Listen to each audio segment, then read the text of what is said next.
Hello and welcome to Kick Talk Reboot, and it's on to Saturday's results. ETH Energy Scottish Junior Cup semi-finals second leg. Pollock 0, Halford 0. Pollock won 4-3 in penalties. McBookie.com Super League Premier. Beath 2, Sheffield 1. Glenafton 1, Petershill 0. Kilburnley 4, KicktalkRebootBankiesLargs 0. Athley 3, Troon 2. McBookie.com Super League First Division. Blantyre 1, Winton Rovers 0. Co-winning 6, Bellshill 2. Clydebank 1, Largs Thistle 1. Cumbernauld 0, Greenock 2. Cosyth 1, Rutherglen 2. Shotts 3, Yoker 1. McBookie.com West of Scotland Ayrshire District League. Kello 0, Ardea 1. Craigmark 3, Muirkirk 0. Dalry 2, Whitlets 4. Anbank 0, Darvel 4. Govan 4, Lugar 1. McBookie.com Central District First. Carluke 2, Thornywood 2. Dunnypace 3, Johnston 1. Renfrew 3, Larkhall 1. Wishaw 3, Rossvale 0. Mayhill 2, St Rochs 3. Vale of Clyde 4, Neilston 0. St Anthony's 4, Lesmahago 1. McBookie.com Central District Second. Newmains 1, Ashfield 1. Forth 5, Benburb 2. Royal Albert 0, Gartcairn 4. Glasgow Perthshire 2, East Kilbride 3. Port Glasgow 5, Lanark 1. Newcoins Holdings West of Scotland Cup Round 3. Cumnock 4, Oven Meadow 3. Auchinleck 5, Cambuslang 0. And now it's over to Frank Castey, who was at Kilburnley versus Rob Roy. Hi Callum, good afternoon. This was an incredible game. The first 15-20 minutes, there was no hint that there was going to be 4 goals difference between the teams. And if there was going to be a winner, it looked like Rob Roy in the initial stages of the game. They had a few kind of half chances. Their defence was really well organised and Kilburn were finding it difficult to break them down. But they were gradually getting in behind the Rob Roy defence and the sort of game turned and gradually turned. It wasn't like anything suddenly happened. And then when the opening goal came in 31 minutes, the really Kilburn were just starting to get in top. Mark Clare got in behind the defence. He took a superb first touch and fired home past Jordan Brown in the Rob Roy goal. Keelan McAleer was to play quite a big part in the match, as you'll hear from me in a wee minute. 6 minutes later, Brown was picking the ball out the net again. Rob Roy were caught out with a quickly taken free kick. Centre forward Martin Grehan first timed it and straight into the back of the net, 2-0. 2 goals in 6 minutes. Incredibly, 2 minutes later, it was 3-0. Keelan McAleer again was involved in it. It was brought down by the left touchline by Luke Whelan. Darren Miller took the free kick. Adam Ford up for the header into the net, 3-0, and game over. And virtually it was game over. There wasn't much happened to sort of change the passage of play. And I think that the half-time team talk, Rob Roy were maybe told to employ damage limitation tactics. But it might have been 4-0 in 53 minutes. Brown had to run out his goals as Grehan was bearing down on him. And another run for the full back. Rafferty for Kilburn. He sort of ran unchallenged into the area. Again, it came to nothing. 82 minutes, they came even closer. Brown diving at the feet of Anderson. And as I said, it was more or less the first half getting repeating itself at the closing stages of the first half. And Keelan McAleer sort of scored the goal of the season, possibly. He just lofted the ball. He seen the keeper slightly out his net, just lofted it right over his head, and the keeper sort of saw it coming, but it was so well hit that he was never going to get it, and it was 4-0. And it was a well-earned victory against a team that's taken a few scalps this season, Rob Roy, but it was no more than the Blasties deserved. And Stephen Swift, I spoke to him after the game, he revealed there was injury problems and one player suspended as well, so much so that Stephen had to name himself on the bench. He never had to come on. The substitution in 73 minutes, Ian Gold for Martin Grehan. I think Grehan had ran himself onto the ground. but otherwise there was no need to change that winning team because they had played so well. And thanks for that, Frank. I was at Home Park with Scott and this week, bookie.com. West First Division clash was Clydebank 1, Largs Thistle 1. Thistle showed they were up for the promotion battle, coming back from a goal down to secure a valuable point against Clydebank. Now, Largs Thistle are 10 points ahead of the Bankies, who now have 4 games in hand over the Barfield's men. So it was always going to be an important game. Now Largs opened fairly positively forward. James Marks, he perfectly headed the ball home from 8 yards, but was well offside, so the goal was ruled out. But Clydebank, they opened the scoring on 22 minutes. It was a deep cross from right hand side, and Burbridge headed home at the left hand post. Ex-Thistle striker Nicky Little, he was the end of a good opening but walloped over the bar. And towards the end of the first half, Largs were beginning to find spaces in the Clydebank rearguard. Graham Muir was particularly unlucky. He struck the left post as Largs chased a leveller, and Gary Phillips in the midfield, he tried his luck with a 22-yard stinging half volley, which was well beaten away by Bankies keeper Lumsden. Largs Thistle had the lion's share of possession in the second half though. Alan Gilbride was the man to get Thistle a foothold in this game. He was quickest to react in a goalmouth scramble filling a corner and fired home from close range on 55 minutes. And Muir nearly gave Largs all 3 points. He was clean through and goal after a fast-flowing move, but he couldn't find the net as Lumsden somehow managed to divert the ball over the bar with his foot. And as the game ran on, Bankies had some late chances. Goal scorer Burbridge rounding keeper Ross Lundy on the left-hand side, but he hit the side netting. So, all in all, the shares were spoiled and Largs were probably the happier of the two sides. Clydebank still quite far behind, although they do have the games in hand with which to catch up. So, final score, Clydebank 1, Largs Thistle 1. And with Clydebank boss Budgie McGee after a 1-1 draw with Largs Thistle, what was your take on the match? I thought it was quite a close match, but obviously we're disappointed not to have won it, because I thought the chances we created, just the better chances. Largs had a few themselves, but I thought we just created more, and some real good chances there we passed up. So disappointed with that, but as I say, it was a close match. It was very competitive, and we'll just take the point and move on to our midweek games now. Yeah. Open scoring early on, Burbridge getting the goal, and it was a good finish. Aye, well, as I say, I thought Mark caused them problems first half and second half. He's created a lot of chances himself. He's disappointed he didn't take more than the goal he scored, but as I say, he's still a young boy. He's first season junior and he's done well for us, so we'll not be hard on him at all, Sure, and in the second half, last 10 minutes, Clydebank certainly were pushing for that winner at times as well. They had a chance hitting the side net after round the keeper. Aye, well, again, we had a few chances right after the goal with a chance. Nicky Nicky Little blazed over when probably should have kept it down, but as I say, that's just the way it goes. With all season we've probably created a lot of chances, and our ratio of chance created to chance taken just hasn't been good enough at times. But as I say, we're a young team, and that average age of the team is still quite young, and as I say, hopefully we can learn from that. And it's been a kind of mixed bag of results this week, hasn't it? Obviously, but it was important just to obviously steady the ship after the Winton match. Aye, well, as I say, we done that on Wednesday night. We beat Rob Roy in the cup, so that got the heads up again.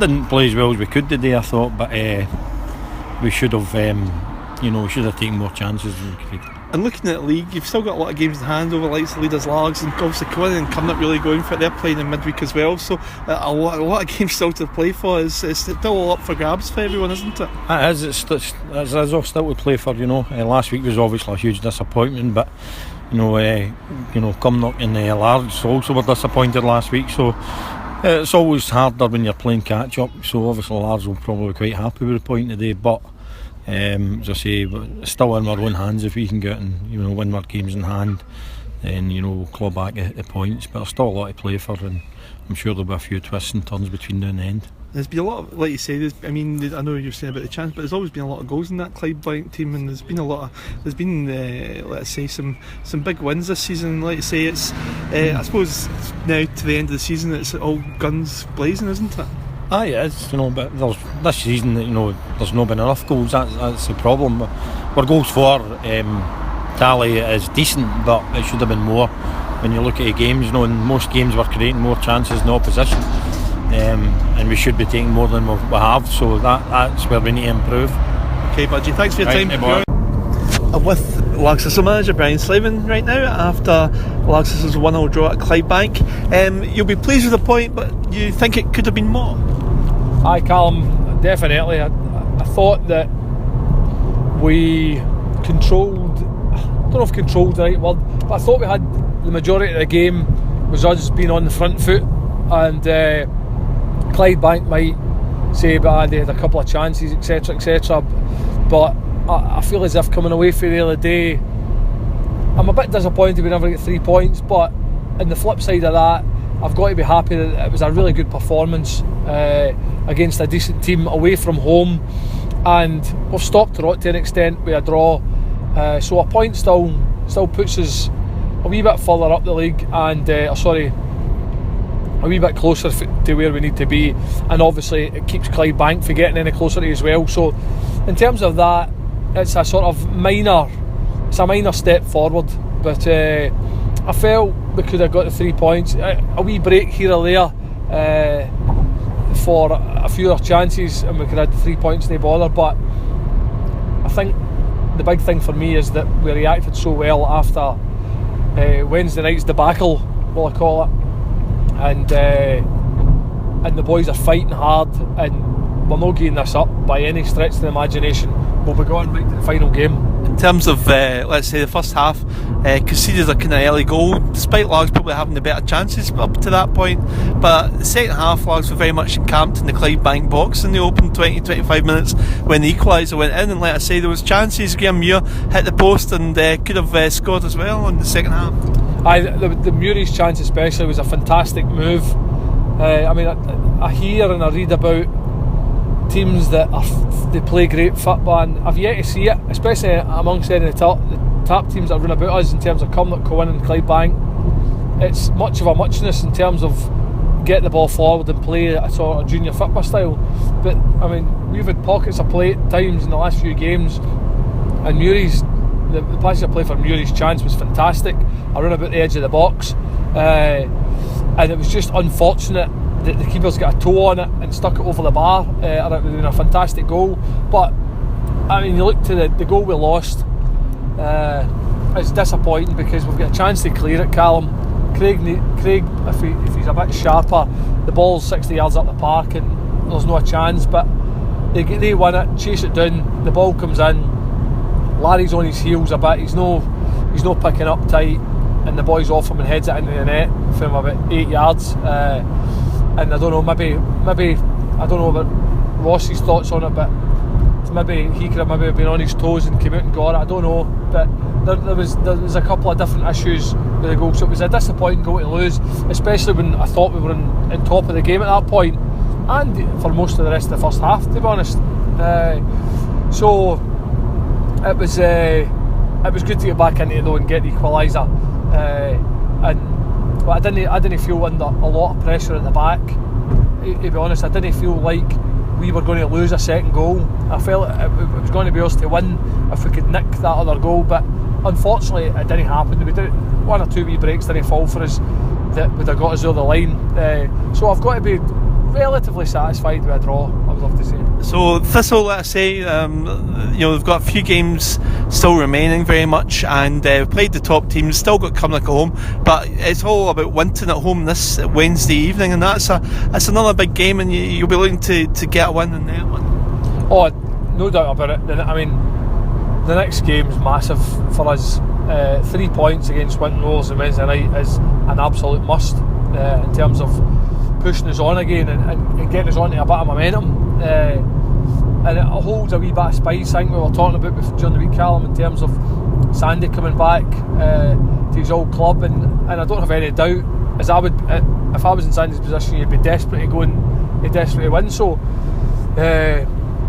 wouldn't have showed that sort of shoots of recovery, having hammered Clydebank last week. And I know they'll beat the day, but they'll be coming to us with a wee bit of confidence and fancy doing something. So we really need to be on our game again. But after a decent performance for us today, I'm confident we can go and get the 3 points on Wednesday night. And where does that leave Largs in terms of the psychological edge, just looking at the games in hand for the other teams? And obviously we've got to take care of ourselves, but in terms of Largs, Thistle, in terms of the mentality, how are you going to approach it? Is it Largs, would you consider Largs now the underdogs for the title or promotion, or would you say that, where do you stand in terms of the mindset for the forthcoming games? Well, I think everything's, for me, Callum, everything's turned on its head in terms of the pressure. I don't know if you'd call it pressure, but the onus or the league's there to be won by Cowannon, Cumnock or Clydebank. It's there for them. They've got the games there. They've got maybe 10 points in front still. Well, nobody now with Cowannon winning and Dana's drawn, but it's 8 or 10 points. We're ahead of the A teams, and they've got plenty of games in hand. So it's theirs to chuck away, essentially. From my point of view, and we spoke about it before the game and after the game, it's about us. We are the underdogs now, I would say, against out of the 4 teams, and it's now just about us using the old cliche, taking it one game at a time and focusing on winning the Wednesday night, go and win that, and then see where it takes us in relation to the other results as well. But I would put us as the underdogs, although I'm pretty sure that folk in the Clydebank camp, Cumnock camp, Cowannon camp, maybe to a lesser extent Cowannon, will be looking at us and thinking, there'll be folk saying, I would actually rather have the points on the board at this time of the season. So it swings and roundabouts, but I think I'm certainly approaching it with the players in terms of, look, we're fighting a rearguard action here essentially, but we're fighting for our lives in terms of promotion. So, and that's the way we're going for it. And after the performance today, you can see a real hunger again about the boys, and I'm confident we'll take it into Wednesday night. So I think that's a place we need to approach it from, is from that sort of mentality, and I think that's what carried us a long way last season at this time of the season, and I think it can do the same again. Okay, Brian, thanks very much. Cheers. Now, these interviews were recorded obviously on Saturday, but we can bring you the Monday night's results. McBookie.com West Super League Premier Division, Beath 4, Athley 1, Glenafton 0, Auchinleck 2, Halford 3, Troon 1, Kilbunny 6, Meadow 2, Robroy 2, Shettleston 2. McBookie.com Super League First Division, Cumnock 8, Winton Rovers 1, Rutherglen 2, Bells Hill 1, Blantyre 2, Clydebank 0, Shotts 4, Cumbernauld 0, Yoka 1, Greenock 1, Maple 2, Cowanning 1. McBookie.com Ayrshire District League, Craigmark 3, Anbank 1, Ardeo 1, Lugar 3, Dalry 1, Muirkirk 2. McBookie.com Central District First, Maryhill 3, Dunnypace 0, Johnston 0, Rossvale 4, Lesmahago 2, Larkhall 3, St Anthony's 1, Neilston 3, Thornywood 0, Renfrew 1, and Wishaw 1, Vale of Clyde 1. Now, looking at that's been a great few days for Kilbunny Lyde side. After thumping Rob Roy, they dish up a tennis score against Southern Meadow. Their goals tonight, Monday night, came from Ford, Greehan, Anderson, McLear and Miller. So a great result for Kilbunny, like I say, but it really leaves Southern Meadow in a lot of trouble at the foot of the table. And in the first division, Cumnock beat Winton 8-1. It was fairly unusual in this game because not only did Winton have goalkeeper Dylan Caddis sent off, but they also had their substitute keeper red carded as well. Cumnock started off with Aidan Malone scoring after 18 minutes. Paul Burns made it 2-0 after Cadiz was sent off for denying a goal-scoring opportunity. Malone got a second from the penalty spot in 38 minutes. Raymond Montgomery made it 4-0 in 49 minutes for Cumnock. And then Aidan Malone got his hat-trick, 5-0. And it didn't finish there for Cumnock, certainly. They powered on and they ended up winning 8-1. Ian Seymour replied for the Ardrossan men, but there were still more goals. Malone scored another, so he managed to bag 4 on the night. And it was Mick Wardrobe. He was red carded as well for denying. It was another denying an opportunity on goal. So a tough night for Winton there. They'll be licking their wounds as they head into their match with Largs on Wednesday evening. And we'll end the programme tonight with Scottish Cup finalists Beath. In the Premier League on Monday evening, they certainly showed that they're in good form after their victory over Kilwinning to reach the Scottish Junior Cup final versus Pollock. As tonight they beat Arthly 4-1 at Bellsdale Park. In amongst the goals were Thomas Collins and Xander Ryan. Kenny McLean also scored a penalty kick. So, and that stalwart defender John Sheridan, he was also on the score sheet. So that's it for a busy Kick Talk reboot. Thanks very much for joining us. Goodbye.